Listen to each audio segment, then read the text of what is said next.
तो गाइस सबसे पहले मैं बता देता हूँ कि हुआ क्या इन स्टूडेंट्स के साथ। इन स्टूडेंट्स ने जालंधर में एक एजेंट है, उसका नाम है ब्रिजेश मिश्रा। इस एजेंट ने बहुत ही चालाकी से इन सभी स्टूडेंट से 15 से 20-20 लाख रुपए ले लिए और उसके बाद इनकी जो ऑफर लेटर है, इनको फेक ऑफर लेटर प्रोवाइड कर दी। और इन सभी स्टूडेंट्स ने गलती क्या की कि इन्होंने किसी से भी वेरीफाई नहीं किया कि ये जो ऑफर लेटर थी ये फेक है या ओरिजिनल है, राइट। इन्होंने ना ही कॉलेज से पूछा, ना ही इन्होंने एजेंट से वेरीफाई करवाया और तो इन सभी स्टूडेंट्स ने आंखें बंद करके इस एजेंट को पैसे दे दिए और उसी के भरोसे सारा कुछ छोड़ दिया। तो उस एजेंट ने इसी बात का फायदा उठाया, उसने फेक ऑफर लेटर इन सभी स्टूडेंट्स को प्रोवाइड कर दी, जिसके बिहाफ पर इनको वीजा भी मिल गया। हैरान की बात यह है कि इनको वीजा तक मिल गया और आईआरसीसी को कुछ भी नहीं पता चला इसके बारे में। और उसके बाद क्या हुआ, जब ये अपना इनका वीजा आ गया, अपनी फीस वगैरह इन्होंने सब पे कर दी थी उस एजेंट को। तो जब ये कनाडा आ जाते हैं और कनाडा में जब कॉलेज में जाते हैं एडमिशन लेने के लिए, तो कॉलेज का स्टाफ जो है इनको बोलता है कि यहाँ पर तो सीट्स अवेलेबल ही नहीं है, हमारी सीट्स फुल हो चुकी हैं, तो आपको किसी और कॉलेज में एडमिशन लेनी होगी। तब उन्हें ये पहला झटका लगता है कि हमारी तो एडमिशन ही नहीं हुई है यहाँ पे, पर उनके पास ऑफर लेटर थी। तब उन्हें पता चलता है कि हमारे साथ कुछ गलत हुआ है। तो उसी वक्त ये स्टूडेंट्स किसी और कॉलेज को फाइंड आउट करते हैं, उसमें अपनी दोबारा से फीस पे करते हैं। नो डाउट उन्हें पता चल चुका था कि हमारे साथ धोखाधड़ी हो चुकी है। वो एजेंट ऑलरेडी भाग चुका था वहाँ से। इतने सारे स्टूडेंट से पैसे आप इमेजिन कर सकते हो, 700 स्टूडेंट हैं, 700 को अगर आप मल्टीप्लाई करते हो 20 लाख से भी, तो ये अमाउंट जो है करोड़ों में बन जाती है। और इन सभी स्टूडेंट्स को हम्बर कॉलेज के लिए एडमिशन मिला था। उस एजेंट ने इन सभी स्टूडेंट्स को हम्बर कॉलेज के लिए फेक ऑफर लेटर प्रोवाइड की। अब बात करते हैं कि ये इस स्कैम में फंसे कैसे।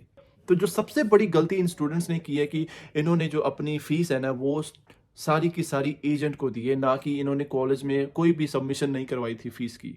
मैं जब आया था, मैंने अपनी जो फीस है नो डाउट एजेंट के थ्रू ही करवाई थी फीस, बट मैंने अपने कॉलेज से कंफर्म करवाया था कि मेरी फ़ीस आपको पहुंच चुकी है कि नहीं हुई। Just for the safe side मैंने कॉलेज को कॉल की थी, उनसे कॉल करके पूछा भी था। मेरे ऑफर लेटर का नंबर, मैंने अपना जो होता है स्टूडेंट नंबर होता है, वो सारा वेरीफाई करवाया था। तो इन स्टूडेंट्स के केस में यही क्या हुआ कि इन्होंने मतलब इतनी ज़्यादा अटेंशन नहीं दी इस मसले को। इन्होंने सब कुछ एजेंट के भरोसे छोड़ दिया। इन्होंने कॉलेज से भी वेरीफाई नहीं करवाया कि हमारी फ़ीस आपको पहुँच गई है, हमारा स्टूडेंट नंबर जो आपने ऑफर लेटर दी है वो रियल है या फेक है। ऐसा कुछ भी नहीं किया इन्होंने। मतलब जैसे वो उनके मामा जी का लड़का था वो एजेंट, तो उसका नतीजा क्या हुआ कि इनको धोखा झेलना पड़ा उस एजेंट से। तो ये सबसे बड़ी गलती की है इन्होंने। अगर ये पहले ही वेरीफाई करवा लेते, तो ये स्टूडेंट्स उसी वक्त इस एजेंट को पकड़ सकते थे और इनका पैसा और टाइम और आज जो डेपोटेशन की सिचुएशन ये देख रहे हैं वो सब बच जाता। अब बात करते हैं कि ये एक्सपोज कैसे हुआ। आखिर कॉलेजेस और इमिग्रेशन को पता कैसे चला, और वो भी 2-3 सालों के बाद, जब इनको वर्क परमिट तक मिल गया। अब इन स्टूडेंट्स के केस में इन्होंने अपना जो वर्क एक्सपीरियंस है वो पूरा कर लिया था। तो जब इन्होंने अपनी पीआर की फाइल लगाई, तो तब जो आईआरसीसी को थोड़ा-सा पता चला, इनको जो स्टूडेंट वीज़ा मिला था, तो तब जो ऑफर लेटर थी इस कॉलेज की थी। अब जो ये शो कर रहे हैं ये डिफरेंट कॉलेज की है, तो उनको थोड़ा-सा वहाँ से शक हुआ। तो उन्होंने जब वेरीफ़ाई किया, तो देखा कि ये जो कॉलेज है इनके पास तो इस कॉलेज की कोई एडमिशन ही नहीं थी। इन्होंने फेक डॉक्यूमेंट्स लगाए थे। हालाँकि जो फेक डॉक्यूमेंट्स, जो फेक ऑफर लेटर थी वो एजेंट ने लगाई थी, इन्होंने नहीं लगाई थी। सोचने वाली बात है। पर आईआरसीसी तो यही सोचेगी ना, इन लोगों ने फेक डॉक्यूमेंट्स लगाए हैं, राइट? तो ऐसे करते-करते इन सभी स्टूडेंट्स का आईआरसीसी को पता चल गया। जिन-जिन स्टूडेंट्स ने भी अपनी पीआर के लिए अप्लाई किया, जब वेरिफिकेशन होती है, जब बैकग्राउंड चेक होता है, तो उसमें पता चल जाता है इस चीज़ का। इसलिए कहते हैं कि यहाँ पे जो लॉज़ है ना, जो आईआरसीसी है वगैरह, सारी जो चेकिंग, बैकग्राउंड चेकिंग होती है ना, वो बहुत ही स्ट्रिक्ट होती है। अगर आपका कोई भी क्रिमिनल रिकॉर्ड है या किसी भी तरह की आपने गड़बड़ी की है या आपने कोई झूठ बोला है, तो उस बैकग्राउंड चेक में सब पता चल जाता है। तो यही हुआ इन स्टूडेंट्स के साथ भी। ये पकड़े गए जब इन्होंने पीआर अप्लाई की, तो कुछ लोगों को ऑलरेडी डेपुटेशन की लेटर भेज दी है, पर सभी को नहीं भेजी है। तो अब इसके कॉन्सिक्वेंसेस यही है कि इनको डेपुटेशन फेस करनी पड़ रही है, इनको कनाडा छोड़ के जाना पड़ेगा, क्योंकि गवर्नमेंट ऑफ कनाडा ने आईआरसीसी की तरफ से इनको जो लेटर मिल चुके हैं कि आप जल्दी से जल्दी आप कनाडा को छोड़ दें, क्योंकि आपने धोखे से यहाँ पे एंट्री ली थी। अब बात करते हैं कि इसमें स्टूडेंट्स क्या कर सकते हैं, राइट? तो वो लॉयर्स के थ्रू अपनी जो अपील है वो फाइल कर सकते हैं, बट उसमें 3 से 4 साल लग सकते हैं, वो काफ़ी लंबा टाइम पीरियड होता है। पर उसके दौरान अगर आपको लेटर मिल चुके हैं तो डेफ़िनिटली आपको कंट्री को लीव करना होगा, पर उसके दौरान वो जो आपकी जो फाइल है वो चलती रहेगी। पर इतनी देर कोई भी वेट नहीं करने को तैयार होता है, राइट?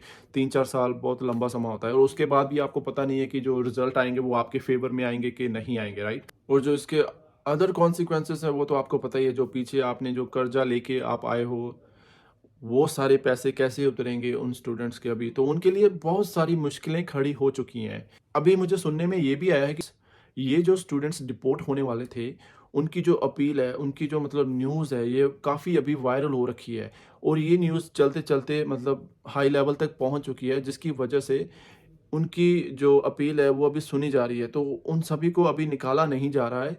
उनमें से कुछ को लेटर्स मिले हैं बट सभी को नहीं मिले हैं। तो वो मतलब इसका जो है सॉल्यूशन है निकालने की कोशिश कर रही है सरकार भी, कि असल में वाक़ई में मतलब इन्होंने फेक डॉक्यूमेंट्स लगाए हैं कि नहीं लगाए हैं। मतलब कि अभी सभी को बाहर नहीं निकाला जा रहा है, उनमें से कुछ को ही डेपुटेशन का लेटर मिला है। अब बात करते हैं कि ऐसी सिचुएशन को आप अवॉइड कैसे कर सकते हो? आप इन ऐसे हालातों से बच कैसे सकते हो? जिस एजेंट के थ्रू आप अपनी फाइल अप्लाई करवा रहे हो, वो एजेंट ऑथराइज्ड है कि नहीं है? वो आईआरसीसी के साथ उसका टाई अप है कि नहीं है? अगर नहीं है, तो चांसेस है कि वो फ्रॉड हो सकता है। बट पंजाब में और इंडिया में बहुत सारे एजेंट हैं जिनके पास आईआरसीसी के साथ टाई अप नहीं है, क्योंकि वो उन्हीं एजेंट्स के साथ टाई अप करते हैं जो ट्रस्टवर्दी होते हैं। तो डेफ़िनिटली फर्स्ट पॉइंट यही होगा कि आप ट्रस्टवर्दी जो जिनका लिंक आईआरसीसी के साथ है, आप उन्हीं एजेंट्स के थ्रू अप्लाई करें, क्योंकि चांसेस होते हैं कि फिर आपके साथ फ्रॉड नहीं होगा। तो जो नंबर 2 पे आती है बात, वो है कि आप जो अपनी फ़ीस पे करते हैं ना, वो आप खुद से पे करें। ये बहुत ही आप लोगों को मतलब लगता है कि पेचीदा मामला होता है कि कैसे फ़ीस हमने इंटरनेशनल कॉलेज में पे करनी है। आपको कुछ नहीं करना होता है, वो सिंपली आपको इंस्ट्रक्शंस दे देते हैं, आपने बैंक में जाना होता है और उनके अकाउंट नंबर में पैसे जमा करवा देने होते हैं अपने नाम से, दैट्स इट। इतना कॉम्प्लिकेटेड कुछ भी नहीं होता है। अगर आपको नहीं पता चल रहा है, आप एजेंट्स के थ्रू भी करवा सकते हो, पर आपको ये आपकी ड्यूटी है कि आपने मेक श्योर करना है कि जब आपको एजेंट बोलता है कि मैंने पैसे जमा करवा दिए हैं, आप उसकी रिसिप्ट लें और उसके बाद बाकायदा आप कॉलेज को कॉल करके पूछें। आपने उससे पूछना है कि हमारी फ़ीस जो है डिपॉज़िट हो चुकी है कि नहीं हो चुकी है मेरे इस नाम पे। अगर आप खुद जा रहे हो तो आप अपने नाम से उनके साथ कॉलेज को कॉल करके वेरीफ़ाई कर सकते हैं कि आपकी फ़ीस डिपॉज़िट हो चुकी है कि नहीं हो चुकी है।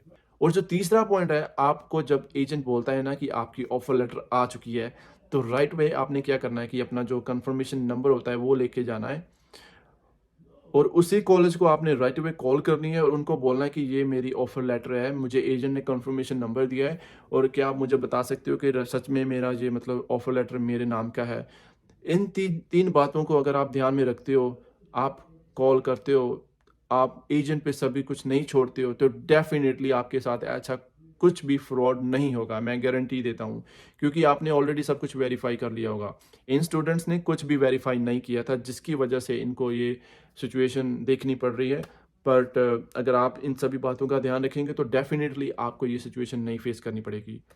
तो होपफुली ये वीडियो उन स्टूडेंट्स को काफ़ी काम आएगी जो फ्यूचर में यहाँ पे आने वाले हैं और इन बातों का ध्यान रखेंगे, तो आपके साथ ऐसा कुछ फ्रॉड नहीं होगा। तो मेक श्योर करेंगे जो आपका एजेंट है वो आईआरसीसी से उसका टाई अप ज़रूर हो, वो ऑथराइज्ड हो आपको यहाँ पे वीज़ा दिलवाने के लिए। तो I hope this video will help to lot of students जो अभी यहाँ पे आने वाले हैं। तो यही था, मैंने आपको बताना था जो उन स्टूडेंट्स के साथ हुआ है। मैं नहीं चाहता कि आपके साथ भी ऐसा कुछ हो। तो take care guys, love you all.